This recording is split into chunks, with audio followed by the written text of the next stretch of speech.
Doctor ಮಾಡಿದ operation doubt ಪಡ್ತಿದ್ದಾರೆ. ಇಲ್ಲ doubt ಈಗ ಸಹಜವಾಗಿ ಮನೆಯಲ್ಲಿ ಒಬ್ರೆಲ್ಲ ಒಬ್ರಿಗೆ ಆರೋಗ್ಯ ಸಮಸ್ಯೆ ಇದ್ದದನ್ನ ಕಂಡಿರ್ತಾರೆ, ನೋಡಿರ್ತಾರೆ, ಅವ್ರಿಗೂ ಒಂದ್ ಚಿಕ್ಕ ಅನುಮಾನ ಬರುತ್ತೆ.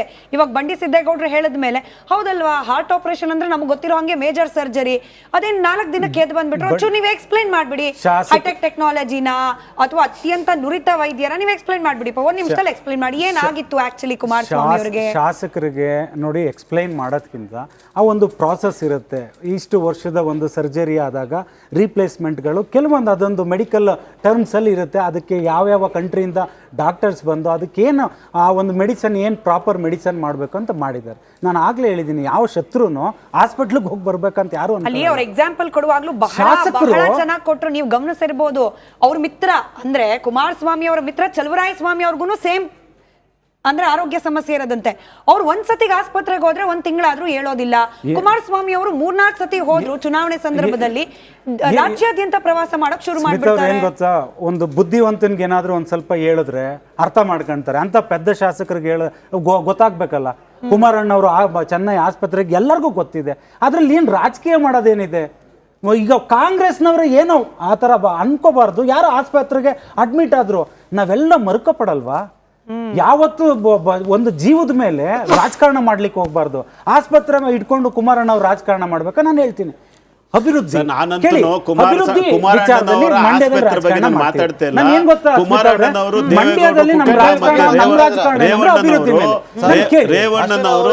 ಇಂದಿನ ಆಸ್ಪತ್ರೆ ಬಗ್ಗೆ ಮಾತಾಡ್ತಿಲ್ಲ, ಕಣ್ಣೀರ್ ಬಗ್ಗೆ ಮಾತಾಡ್ತಾ ಇದೀವಿ ಅಂತ ಅದಕ್ಕೆ ಉತ್ತರ ಕೊಡಿ. ಕಣ್ಣೀರ್ ಬಗ್ಗೆ ಯಾವ್ದು ಹೇಳ್ಬೇಕು ಹೇಳಿ? ಈಗ ಅವಾಗಲೇ ಹೇಳಿದ್ರಿ ಸರ್, ಬಂಡಿ ಸಿದ್ದೇಗೌಡರು ಬೆಳೆಸಿದ್ ನಾವು, ಚಲುವರಾಯ ಸ್ವಾಮಿ ಬೆಳೆಸಿದ್ ನಾವು ಅಂತ ಹೇಳಿದ್ರೆ ನಾವು ಅಕ್ಸೆಪ್ಟ್ ಮಾಡೋಣ, ಆಯ್ತು ಅಕ್ಸೆಪ್ಟ್. ಅದೇ ರೀತಿನಲ್ಲಿ ನಾಗೇಗೌಡರು ಮುಗಿಸ್ತವ್ರೆ ರಾಜಕಾರಣದಲ್ಲಿ. ಕೇಳಿ ಸರ್, ಈಗ ಕಣ್ಣೀರ್ ವಿಚಾರ ರಾಜಕಾರಣ ನಿಮ್ಗೂ ಗೊತ್ತಿದೆ. ಜನತಾ ಪರಿವಾರದಿಂದ ನೀವು ಏನು ಬೇಡಿ 1988ರಿಂದ 2004ರವರೆಗೆ ಜನತಾ ಪರಿವಾರದಿಂದ ಎಷ್ಟು ನಾಯಕರು ನಿಮ್ ಪಕ್ಷಕ್ಕೆ ಬಂದು ಸೇರ್ಕೊಂಡಿದ್ದಾರೆ ಹೇಳಿ.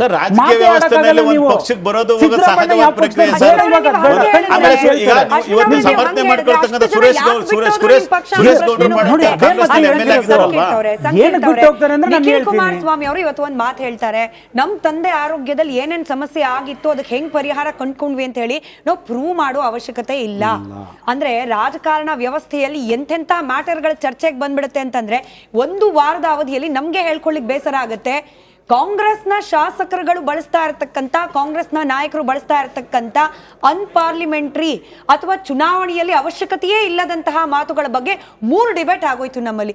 ಅಂದ್ರೆ ಇವಾಗ ಎಲ್ಲಾ ಶಾಸಕರಿಗೂ ಜನಪ್ರತಿನಿಧಿಗಳು ನೀತಿ ಪಾಠ ಹೇಳ್ಕೊಡೋ ರೀತಿಯ ಪರಿಸ್ಥಿತಿ ಬಂದ್ಬಿಟ್ಟಿದ್ಯಾ ಅಂತ ಹೇಳಿ. ಚುನಾವಣೆ ಬಂತು ಅಂದ್ರೆ ಒಂದ್ ಮಾರಲ್ ಸೈನ್ಸ್ ತರ ಮಾರಲ್ ಬಿಹೇವಿಯರ್ ಕ್ಲಾಸ್ ಕೂಡ ಕಂಡಕ್ಟ್ ಮಾಡ್ಬಿಡ್ಬೇಕು ಅಂತ. ಅಲ್ಲ, ಖಂಡಿತವಾಗಿ ಮಾರಲ್ ಆಗಿ ಹೇಗೆ ಬಿಹೇವ್ ಮಾಡಬೇಕು, ಯಾವ್ಯಾವ ಪದಗಳನ್ನ ಬಳಸಬೇಕು, ಯಾವ್ದು ಪಾರ್ಲಿಮೆಂಟ್ರಿ ಅನ್ಪಾರ್ಲಿಮೆಂಟ್ರಿ ಅಂತ ನಿಜವಾಗ್ಲೂ ಕಾಂಗ್ರೆಸ್ನ ಶಾಸಕರಿಗೆ ಹೇಳಲೇಬೇಕು. ಯಾಕೆಂದ್ರೆ ಈ ಮಾಜಿ ಶಾಸಕರೊಬ್ಬರು ಮುಖ್ಯಮಂತ್ರಿಗಳ ಪುತ್ರ ಸಿದ್ದರಾಮಯ್ಯನವರು ಗೂಂಡ ಅಂತಾರೆ. ಎಲ್ಲ ಸುಪ್ರೀಂ ಕೋರ್ಟ್ ಕೇಸಲ್ಲೂ ಅವರು ಅಕ್ವಿಟ್ ಆಗಿದ್ರು ಕೂಡ.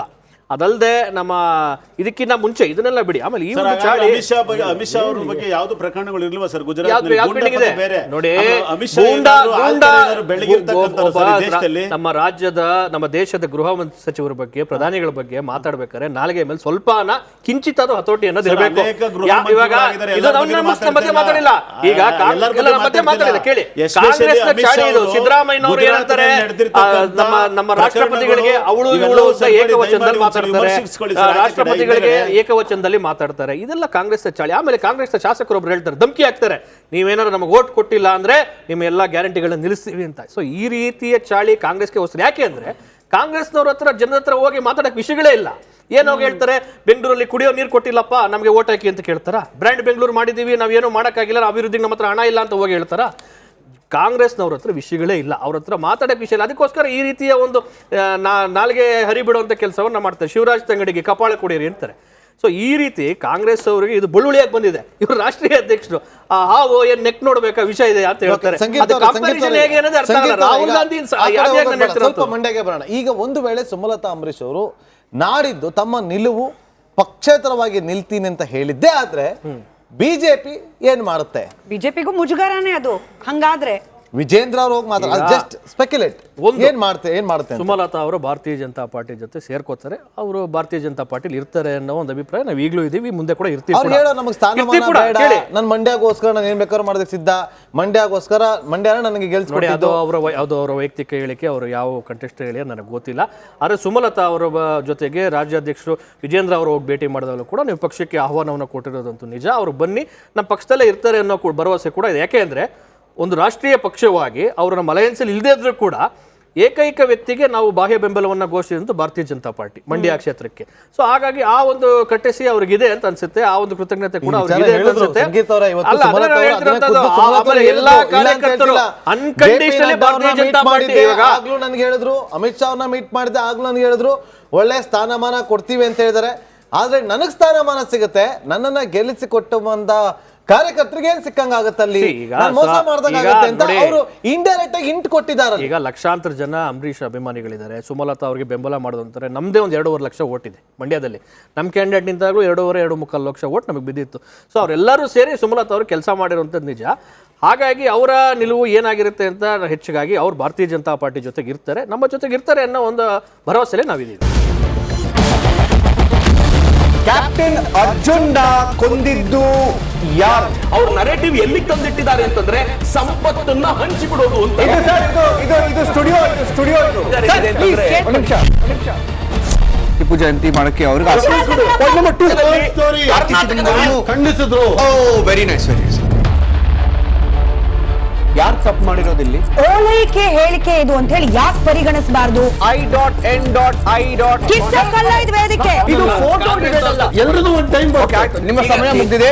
ಅವ್ರು ಹೇಳೋಕ್ಕಿಂತ ಮುಂಚೆನೆ ಹೇಗೆ ಪ್ರತಾಪ್ ಸಿಂಹ ಪಾಸ್ ಕೊಟ್ಟಿದಂತ ಆಗ್ಲಿ ಡಿಕ್ಲೇರ್ ಆಗೋಗಿತ್ತು ಅಂತ ನನಗೊಂದು ಡೌಟ್ ಬಂತು.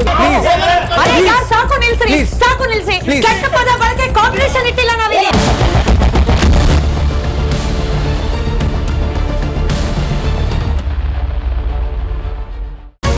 ರಿಪಬ್ಲಿಕ್ ವರ್ಡ್ ಆಪ್ ಇದು ಕೇವಲ ಅಪ್ಲಿಕೇಶನ್ ಅಲ್ಲ, ಸಮಗ್ರ ಸುದ್ದಿಗಳ ಸಂಪರ್ಕ ಮಾರ್ಗಕ್ಕೆ ಕ್ರಾಂತಿಕಾರಿ ಬದಲಾವಣೆ.